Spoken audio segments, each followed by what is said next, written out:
Olá pessoal, aqui é o professor Davi e hoje vamos fazer a explicação do PET volume 3 do segundo ano do ensino médio, semana 2. Vamos continuar com o tópico Educação para o Trânsito que foi trabalhado semana passada. O primeiro texto fala sobre a campanha Maio Amarelo de prevenção de acidentes de trânsito, que teve como tema Perceba o risco, proteja a vida. Na sequência, temos um texto que traz informações sobre acidentes de trânsito, bem como estatísticas relacionadas ao tema. É importante a leitura deste texto e a análise dos gráficos para responder as questões. Atividade 1 pede o seguinte: vamos refletir e analisar. A campanha Maio Amarelo busca conscientizar a sociedade sobre a prevenção de acidentes de trânsito. A cada ano, o número de acidentes nas ruas de pequenas e grandes cidades tem aumentado significativamente, ocasionando alto custo com internações hospitalares e reabilitação. Em casos mais graves, o afastamento do trabalho por danos e lesões permanentes.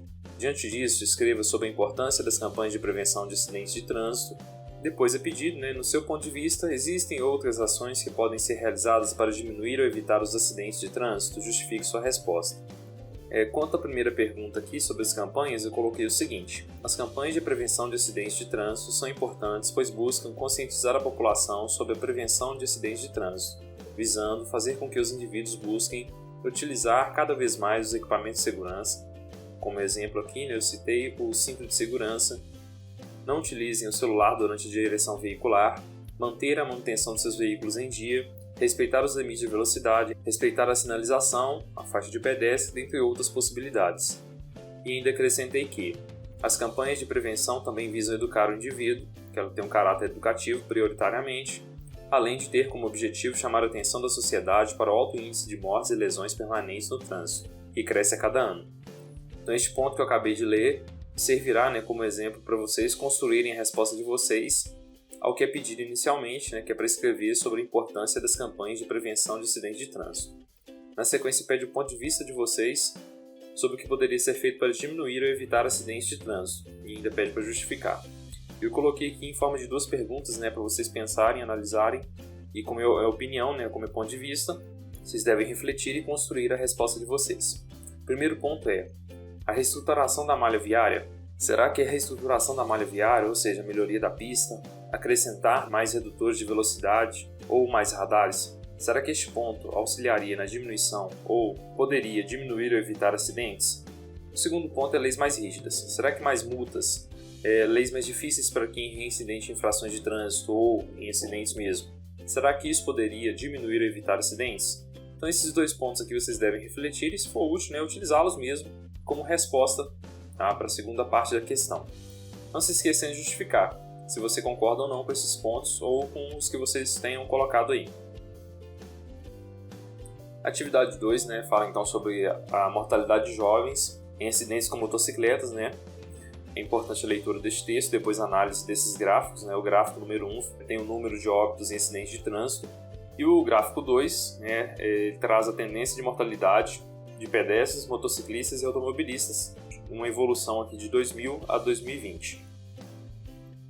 Aí temos as questões. Responda as questões. O texto Mortalidade de jovens em acidentes com motocicletas, assim como os gráficos 1 e 2, nos faz pensar no crescimento acelerado do número de acidentes e vítimas de trânsito que utilizam motocicletas. Ao responder as perguntas, faça um momento de reflexão sobre o contexto atual e o que poderia ser feito para que pudéssemos reduzir este cenário de mortes em nosso país. E a questão 1 pede o seguinte: após a análise do gráfico 1, responda. E então é importante analisar o gráfico. Vamos voltar aqui. Este é o gráfico 1. O gráfico 1 apresenta aqui a idade das vítimas de 0 a 90 anos e aqui o número de vítimas, entre 0 e 700 vítimas. Aqui as categorias, automóvel, que é a linha amarela, motocicleta, que é a linha vermelha, bem acentuada, e pedestres, que é uma linha mais horizontal. Então, analisando o gráfico aqui, a gente tem que, inicialmente, a partir de 15 anos, a gente tem um acréscimo, uma evolução desses dados, ou seja, um aumento no número de vítimas. E, aproximadamente em 20 anos, a gente tem o pico de número de acidentes com motocicletas, de vítimas com motocicletas, e aparentemente também de vítimas com automóveis.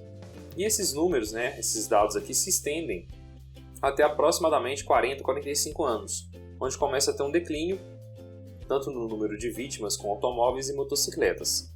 Então a faixa etária que a gente tem o maior número de acidentes entre aproximadamente 15, que tem aqui o aumento, né, nos dados, e 40 a 45 anos. O de pedestres, que é essa linha verde, ela começa a ter um aumento aqui aproximadamente nos 15 anos e vai se estendendo até mais ou menos 60 anos, é uma linha mais horizontal. Ela tem o pico aqui em 45 anos e vai tendo um decréscimo, né, até aparentemente 60 anos, depois tem um declínio um pouco maior. Após analisar então o gráfico, vamos ver o que a questão pede. A letra A então pede o seguinte: qual a média de idade de vítimas fatais em acidentes causados por motocicletas? Eu coloquei que a média fica entre 15 e 35 anos. Se a gente analisar o gráfico aqui, né, motocicletas, linha vermelha, 15 anos tem uma evolução, 20 anos é o ponto mais alto, e aqui aproximadamente 35 anos a gente já começa a ter um declínio. Poderia até colocar entre 15, né, e 40 anos, que seria também uma resposta possível. Letra B. Nos casos dos acidentes com pedestres e automóveis, em qual faixa etária ocorre o maior número de acidentes?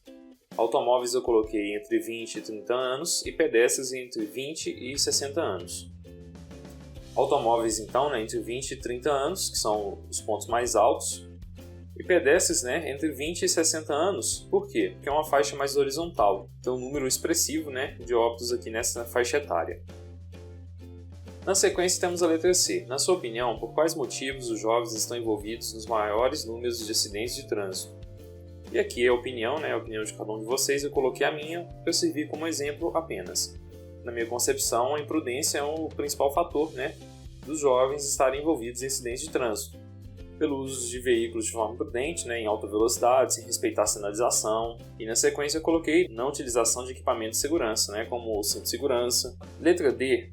Após os 40 anos, os números de óbitos apresentam uma queda. Em sua opinião, qual o fator envolvido nesse declínio de acidentes? E aqui, antes de responder, vamos voltar ao gráfico. Após os 40 anos aqui, então, neste ponto, a gente percebe que tem um declínio maior no número de acidentes com motocicletas e automóveis. E aí minha resposta foi, lembrando que aqui eu coloquei minha opinião, maior maturidade, maior consciência dos riscos e responsabilidades no trânsito. Com a idade um pouco mais avançada, o indivíduo tende a ter uma maior consciência dos riscos que o trânsito apresenta. E ele também é um pouco mais irresponsável, né, quanto à sua atitude no trânsito para com os demais e consigo mesmo. A número 2 é pedido para analisar o gráfico 2. Aí voltando aqui, a gente tem que, no gráfico 2, o eixo horizontal, né, traz os anos de 2000 a 2020, o eixo vertical traz a taxa de óbitos, né, por 100 mil habitantes. A gente tem discriminado aqui, né, pedestres na linha amarela, motociclistas na linha vermelha e automóvel na linha verde. A gente percebe que pedestres, né, tínhamos 8 óbitos por 100 mil habitantes e caiu para 3,7. Motociclistas tínhamos 2,3 óbitos por 100 mil habitantes e foi para 12.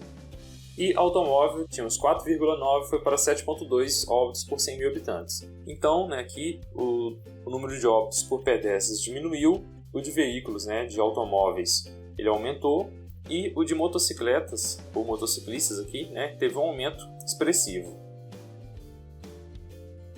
Aí a letra A pede o seguinte: descreva o número de óbitos por 100 mil habitantes na década de 2000 por acidentes de pedestre, automóvel e motocicleta.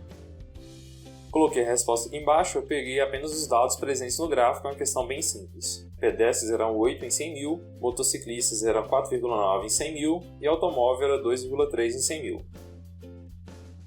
A letra B pede o seguinte: em 20 anos, houve um aumento considerável no número de óbitos por acidente de motocicleta. Descreva os valores. Houve um aumento no número de óbitos por motocicletas, saindo de 2,3 para 12 óbitos por 100 mil habitantes. Outra questão bem simples também é só uma verificação de dados no gráfico. A letra C pede o seguinte: o número de acidentes com pedestres no ano de 2000 era 8 por 100 mil habitantes. Já no ano de 2020, esse número reduziu para 3,7 por 100 mil habitantes. Pontue motivos para essa redução. Eu coloquei aqui a conscientização da população, né, principalmente quanto ao uso da faixa de pedestre e a melhora na infraestrutura viária. Porque o indivíduo consciente, né, ele tende a utilizar mais a faixa de pedestre, que é o local apropriado para se atravessar a rua com maior segurança e garantido pela legislação. Só que não adianta nada ele ser consciente se ele não tem também a própria faixa de pedestre para utilizar. Vocês podem utilizar aqui como exemplo e complementar, né, caso vocês consigam pontuar outros motivos, né, para justificar essa redução no número de óbitos.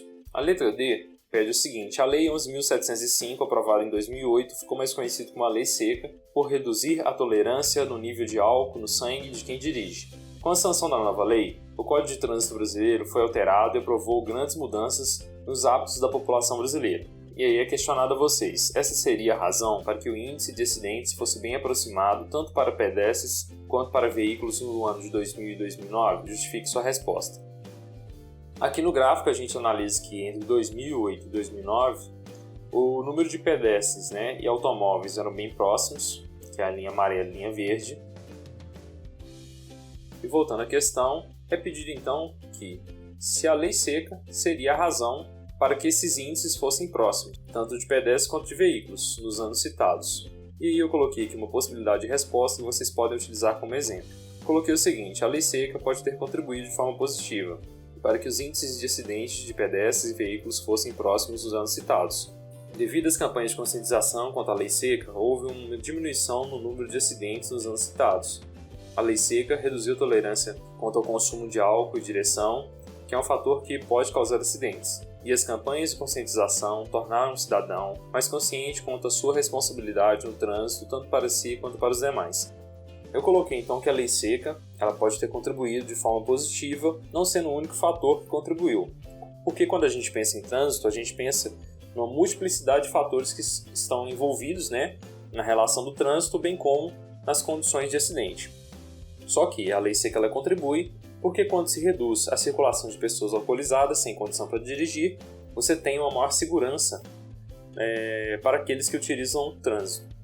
Outro fator que eu coloquei na questão é que as campanhas de conscientização envolvidas com a lei seca, quanto outros pontos mais sensíveis, como o uso da faixa de pedestre e o respeito à sinalização, faz com que o indivíduo seja mais consciente sobre a sua responsabilidade, tanto para a sua própria segurança quanto para a segurança dos demais. Então, com isso, pessoal, a gente conclui aqui a explicação e até uma correção da semana 2 do segundo ano do ensino médio do PET volume 3. Qualquer dúvidas, deixem no campo de comentários, eu vou tentar responder todo mundo, e não se esqueçam de se inscrever no canal. Um forte abraço!